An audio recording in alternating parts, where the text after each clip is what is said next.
എല്ലാവർക്കും കുടുംബത്തിലേക്ക് സ്വാഗതം. ഹരേ കൃഷ്ണ, ഹരേ ഗുരുവായൂരപ്പ. ഓം ശ്രീ ഗണേശായ നമഃ. ഓം ശ്രീ ഗുരുഭ്യോ നമഃ.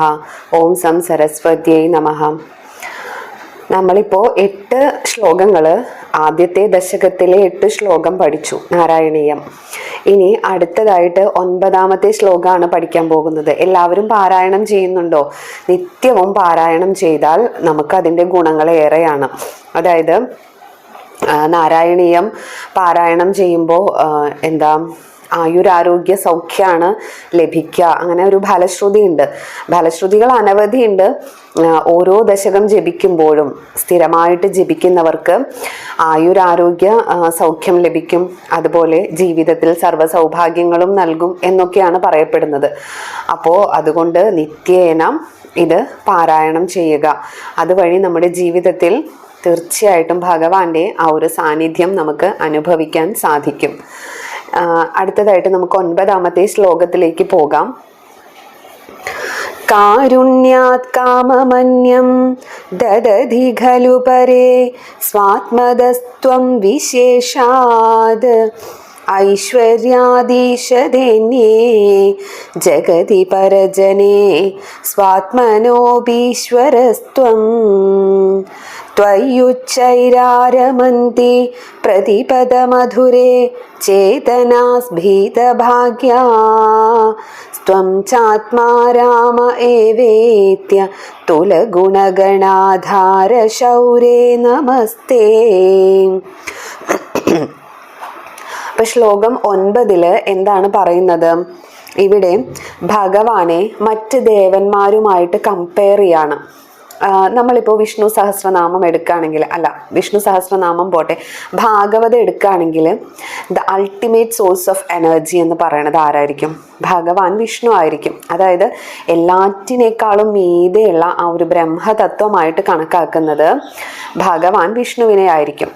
ഇനി ശിവസ്തോത്രങ്ങൾ എടുക്കുകയാണെങ്കിലോ ശിവപുരാണം എടുക്കുകയാണെങ്കിലോ അവിടെ എല്ലാറ്റിനും മേലെയായിട്ട് വർത്തിക്കുന്നത് ആരാണ്?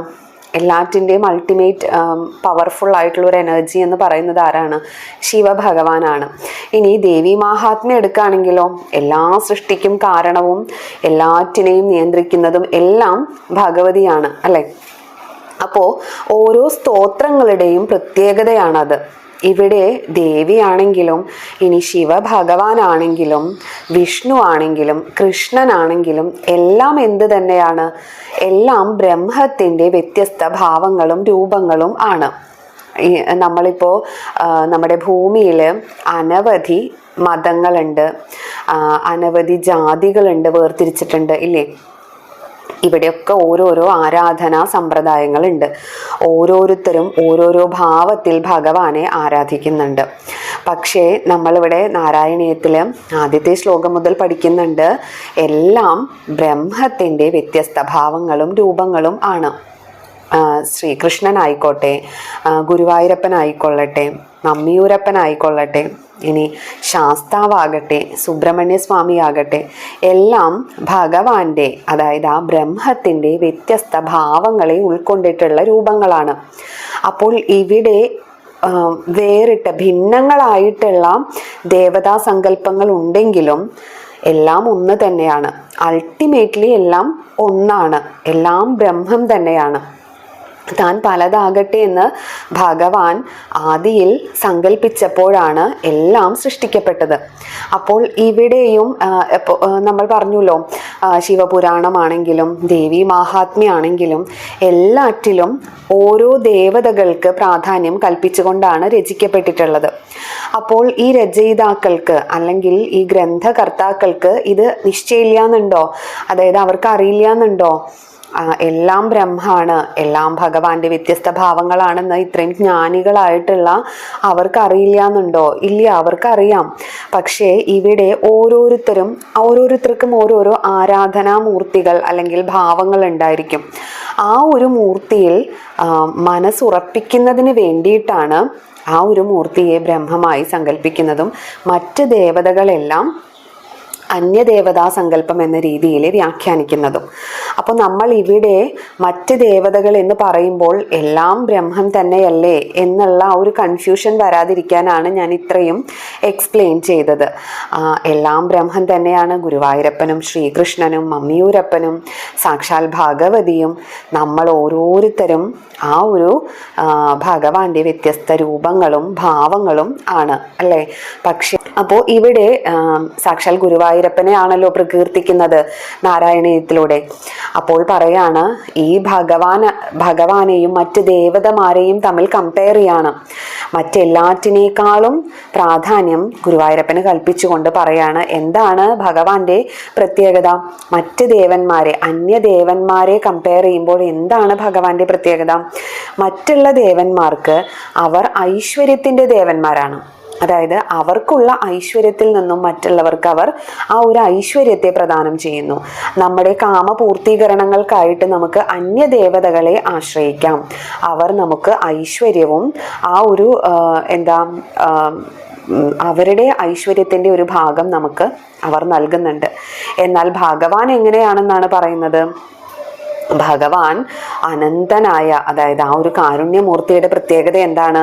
സ്വന്തം ആത്മാവിനെ പോലും അതിന് പോലും ഈശ്വരനായിട്ടുള്ളവനാണ് ഭഗവാൻ. അതായത് ആ ഒരു ഭഗവാൻ നമുക്ക് അദ്ദേഹത്തിൻ്റെ ആത്മാവിനെ തന്നെ തരുന്നു. അതായത് ആത്മാവിനെ തരുന്നു എന്നാൽ എന്താണ്. ഭഗവാനെ തന്നെ ഭക്തർക്ക് നൽകുകയാണ്. അതിനർത്ഥം എന്താണ്. നമ്മൾ ഓരോരുത്തരും ആ ഭഗവാനിൽ ലയിക്കാനായിട്ടുള്ള ആ ഒരു കാരുണ്യം ഭഗവാൻ നൽകി നമ്മളെ അനുഗ്രഹിക്കുന്നുണ്ട്. അതിൻ്റെ അർത്ഥം എന്താണ്. മോക്ഷം നമുക്ക് ലഭിക്കുന്നുണ്ട് അല്ലേ. ആ മോക്ഷം തരാൻ കഴിവുള്ള ഒരേ ഒരാൾ ആരാണ്. ആ ഭഗവാൻ മാത്രമാണ്. ആ അന്യദേവതകളെ വെച്ചിട്ട് ഇവിടെ കമ്പയർ ചെയ്യാണ് ഭഗവാനെ. ഇനി നമുക്ക് ഓരോരോ വാക്കുകളിലൂടെ അതിൻ്റെ അർത്ഥവും വ്യാഖ്യാനവും നോക്കാം. ഇനി വാക്യാർത്ഥത്തിലേക്ക് കടക്കാം. ഇവിടെ എന്താ പറയുന്നത്. പരേ എന്നാൽ അന്യർ. കാരുണ്യാത് കാരുണ്യം കൊണ്ട്. അന്യം കാമം ദദതി മറ്റു കാമങ്ങൾ തരുന്നു. ഖലു തീർച്ചയായും. ത്വം അങ്ങ്. വിശേഷാത് കൂടുതലായി. അതായത് മറ്റുള്ള ദേവന്മാർ അവരുടെ ഐശ്വര്യം കൊണ്ട് നമ്മുടെ കാമപൂർത്തീകരണങ്ങൾക്കായി നമ്മെ സഹായിക്കുന്നു. സ്വാത്മ എന്നാലോ അസി സ്വന്തം. സ്വാത്മത അസി എന്നാൽ എന്താണ്. സ്വാത്മത അസി എന്നാൽ സ്വന്തം ആത്മാവിനെ തന്നെ തരുന്നവനായിട്ട്. അതായത് ഭഗവാൻ നമുക്ക് എന്താണ് നൽകുന്നത്. ഭഗവാനിൽ ലയിക്കാനുള്ള ഒരു അവസരം നൽകുകയാണ്. അതായത് സ്വന്തം ആത്മാവിനെ തന്നെയാണ് ഭഗവാൻ നൽകുന്നത്. അന്യേ എന്നാൽ അന്യർ മറ്റ് ദേവകളെയാണ് പറയുന്നത്. ഐശ്വര്യാത് ഐശ്വര്യം ഹേതുവായി. ജഗതി ലോകത്തിൽ. പരജനെ ഈശതേ അന്യരുടെ കാര്യത്തിൽ ഈശ്വരനായി ഭവിക്കുന്നു. ത്വം സ്വാത്മന അപി എന്നാൽ അങ്ങാണെങ്കിലോ തൻ്റെ ആത്മാവിനു കൂടി ഈശ്വരനായി അസി ഭവിക്കുന്നു. സ്ഫീതഭാഗ്യ ചേതന. സ്ഫീതഭാഗ്യ എന്ന് വെച്ചാൽ ആരാണ്. നമ്മൾ ഓരോ ജീവാത്മാക്കളും എത്ര ഭാഗ്യമുള്ളവരാണ്. വർദ്ധിച്ച ഭാഗ്യത്തോടു കൂടിയ ജീവാത്മാക്കൾ. പ്രതിപദ മധുരേ ത്വയി മേൽക്കുമേൽ മാധുര്യമുള്ളവനായ നിൻതിരുവടിയിൽ ഉച്ചൈ ആരമന്തി ഏറ്റവും രമിക്കുന്നു. ത്വം ച അങ്ങാണെങ്കിലോ ആത്മാരാമ ഏവ ആത്മാരാമനായിട്ട്, അതായത് ആത്മാവിൽ രമിക്കുന്നവനായി, തന്നിൽ തന്നെ രമിക്കുന്നവനായി അസി ഭവിക്കുന്നു. ഇതി ഇങ്ങനെ അതുല ഗുണഗണാധാര തുല്യതയില്ലാത്ത ഗുണഗണങ്ങൾക്ക് ആധാരനായ ശൗര്യേ തേ നമ ശൗര്യേ അങ്ങയെ ഞാൻ നമസ്കരിക്കുന്നു. ശൗര്യ എന്ന ഭഗവാനെ വിശേഷിപ്പിക്കുന്നത് ശൂരസേനന്റെ വംശത്തിൽ പിറന്നതുകൊണ്ടാണ് ഭഗവാനെ ശൗര്യ എന്ന് വിശേഷിപ്പിക്കുന്നത്. ഈ ശ്ലോകത്തിൽ മറ്റ് ദേവന്മാരെക്കാൾ ശ്രീകൃഷ്ണനുള്ള സവിശേഷതകളെ കുറിച്ചാണ് പറയുന്നത്. ബ്രഹ്മാദികളായിട്ടുള്ള ദേവകൾക്കെല്ലാം നമ്മൾ ഓരോ ജീവാത്മാക്കളോടും വളരെയേറെ സ്നേഹമുണ്ട്. നമ്മുടെ ഭക്തിയിൽ അവരും ആനന്ദിക്കുന്നുണ്ട്. അതുകൊണ്ട് തന്നെ നമ്മുടെ ആഗ്രഹ പൂർത്തീകരണങ്ങൾ എന്തു തന്നെയാകട്ടെ അതെല്ലാം സാധിപ്പിച്ചു തരാനായിട്ട് അവർ പലപ്പോഴും നമുക്ക് മുൻപിൽ പ്രത്യക്ഷപ്പെടാറുണ്ട് ഇല്ലേ? അപ്പോൾ ആ ദേവകൾക്കും ആഗ്രഹ പൂർത്തീകരണം നേടിത്തരാനായിട്ടുള്ള കഴിവുണ്ട്. എന്നാൽ മോക്ഷത്തെ പ്രദാനം ചെയ്യാൻ ആർക്ക് മാത്രമേ സാധിക്കൂ? ഭഗവാന് മാത്രമേ, ആ പരബ്രഹ്മത്തിന് മാത്രമേ മോക്ഷം നൽകാൻ സാധിക്കൂ. അങ്ങനെയുള്ള പരബ്രഹ്മാണ് ആര്? ശ്രീകൃഷ്ണൻ. ആ ഭഗവാനാണ് ഗുരുവായൂരപ്പനായിട്ട് വിളങ്ങുന്നത്.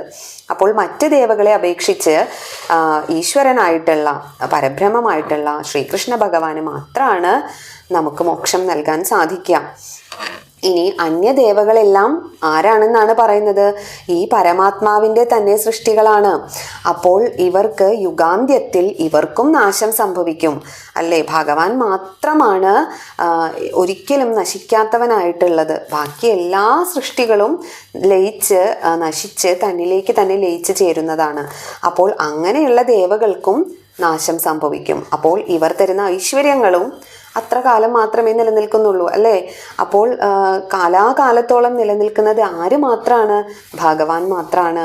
ആ ഭഗവാന്റെ കാരുണ്യവും അനന്തമാണ്, എന്നെന്നും നിലനിൽക്കുന്നതാണ്. ഗുരുവായൂരപ്പനാകട്ടെ നമുക്ക് ഓരോരുത്തർക്കും തന്നെ തന്നെ തരാണ്. നമ്മുടെ ആഗ്രഹങ്ങൾ പൂർത്തീകരിക്കുന്നതോടൊപ്പം ഭഗവാൻ ഭഗവാനെ തന്നെ നമുക്ക് നൽകുകയാണ്. അങ്ങനെ ഭഗവാനിൽ നമ്മൾ സ്വയം ലയിക്കുമ്പോൾ എന്ത് സംഭവിക്കും? നമ്മളും ഭഗവാനായിട്ട് തീരാണ് അല്ലേ? അപ്പോൾ അത്രയും വലിയൊരു അവസരമാണ് ഭഗവാൻ ഭക്തർക്ക് നൽകുന്നത്. ഭഗവാനിലേക്ക് ലയിച്ചു ചേർന്ന് സ്വയം ഭഗവാനാകാനുള്ള ആ ഒരു അവസരം നമ്മൾ ഓരോ ഭക്തർക്കും ജീവാത്മാക്കൾക്കും ഭഗവാൻ നൽകുന്നുണ്ട്. ഭക്തൻ ഭഗവാനിൽ നിന്നും ഭിന്നനല്ലാതായി തീരാണ്. അതായത് ഭഗവാനും ഭക്തനും ഒന്നാവുകയാണ്. അദ്വൈത സിദ്ധാന്തത്തെക്കുറിച്ച് കേട്ടിട്ടുണ്ടല്ലോ. അതായത് ഇവിടെ യാതൊന്നും ദ്വൈതമായിട്ടില്ല, എല്ലാം ഒന്നാണ്, എല്ലാം ആ പരബ്രഹ്മത്തിൻ്റെ വ്യത്യസ്ത രൂപങ്ങളാണ്. അപ്പോൾ ഭഗവാനെ തന്നെ നമുക്ക് നൽകാണ്, അല്ലെങ്കിൽ നമ്മളെ ഭഗവാനിൽ ലയിപ്പിക്കുകയാണ്. ആ ഒരു സായുജ്യം നൽകാനായിട്ട്, ആ ഒരു മോക്ഷം നൽകാനായിട്ട് ഗുരുവായൂരപ്പന് മാത്രമേ സാധിക്കൂ എന്നാണ് പറയുന്നത്. മറ്റു ദേവന്മാർ ഐശ്വര്യം കൊണ്ട് മറ്റുള്ളവർക്ക് ഈശ്വരനാകുന്നു. എന്നാലോ അവർക്ക് സ്വന്തം ആത്മാവിനുമേൽ ഈശ്വരത്വമില്ല. ആർക്ക് മാത്രമേ നമ്മുടെ ആത്മാവിന് മേൽ നിയന്ത്രണമുള്ളൂ? ഭഗവാന് മാത്രമേ ഉള്ളൂ. എന്നാൽ ശ്രീകൃഷ്ണനാണെങ്കിലോ മഹാവിഷ്ണുവിൻ്റെ അവതാരമാണെന്ന് പറയാം. അപ്പോൾ ഭഗവാനും ശ്രീകൃഷ്ണനും ഒന്ന് തന്നെയാണ്, ഗുരുവായൂരപ്പനും എല്ലാം ഒന്നാണ്. അപ്പോൾ ഭഗവാന്റെ പ്രത്യേകത എന്താണ്? വിഷ്ണുവിൻ്റെ ലീലകളുടെ ഭാഗമായിട്ടാണ് മറ്റുള്ള ദേവന്മാർ പ്രവർത്തിക്കുന്നത്. അതുകൊണ്ട് തന്നെ ഭഗവാന് സ്വന്തം ആത്മാവിൽ പോലും അധീശത്വമുണ്ട്. അതായത് ആ ആത്മാവിന് പോലും ഈശ്വരനാണ് ഭഗവാൻ. അതുകൊണ്ട് തന്നെ ആ ഒരു ഏറ്റവും പ്രധാനമായ മോക്ഷത്തെ പ്രദാനം ചെയ്യുന്നു ഭഗവാൻ.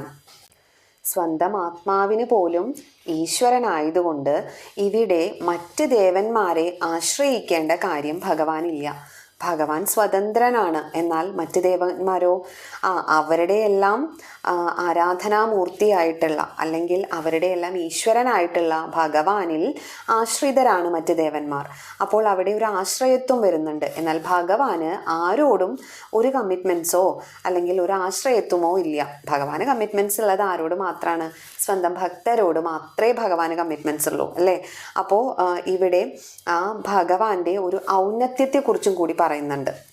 അതുകൊണ്ട് പൂർണ്ണ ഭാഗ്യവാന്മാരായ ജീവാത്മാക്കൾ ആ പരമാനന്ദ സ്വരൂപനിൽ ലയിച്ചു ചേർന്ന് പരിപൂർണമായ ആനന്ദത്തെ അനുഭവിക്കുന്നുണ്ട്. ഭഗവാനാണെങ്കിലോ തന്നിലേക്ക് എല്ലാവരെയും ലയിപ്പിച്ച് ആനന്ദിപ്പിക്കുന്നുമുണ്ട്. അപ്പോൾ ഭഗവാൻ തന്നിൽ തന്നെ ലയിച്ചു ചേരുന്ന ആ ആത്മാക്കളുടെ ഈശ്വരനാണ്. അതുകൊണ്ട് തന്നെ സ്വന്തം ആത്മാവിന് പോലും ഈശ്വരനായിട്ട് വർത്തിക്കുന്ന ഒരേ ഒരു ആളെന്ന് പറയുന്നത് ആര് മാത്രമാണ്? ഭഗവാൻ മാത്രമാണ്. അപ്പോൾ ഇങ്ങനെ ആരോടും തുലനം ചെയ്യാൻ സാധിക്കാതെ എല്ലാ ഗുണഗണങ്ങളുമുള്ള സ്വന്തം ആത്മാവിന് പോലും ഈശ്വരനായിട്ടുള്ള ശൗര്യേ, അങ്ങയെ ഞാൻ നമസ്കരിക്കുന്നു എന്നാണ് പട്ടേരിപ്പാട് പറയുന്നത്. അപ്പോൾ നമുക്ക് ആ ശ്ലോകത്തിലൂടെ ഒന്നുകൂടെ പോവാം. കാരുണ്യാത് കാമമന്യം ദദതി ഖലു പരേ സ്വാത്മതസ്ത്വം വിശേഷാത് ഐശ്വര്യാദീശതെന്യേ ജഗതി പരജനേ സ്വാത്മനോപീശ്വരസ്ത്വം त्वय्युच्चैरारमन्ति प्रतिपदमधुरे चेतनास्फीतभाग्या स्त्वं चात्मा राम एवेत्य तुलगुणगणाधार शौरे नमस्ते।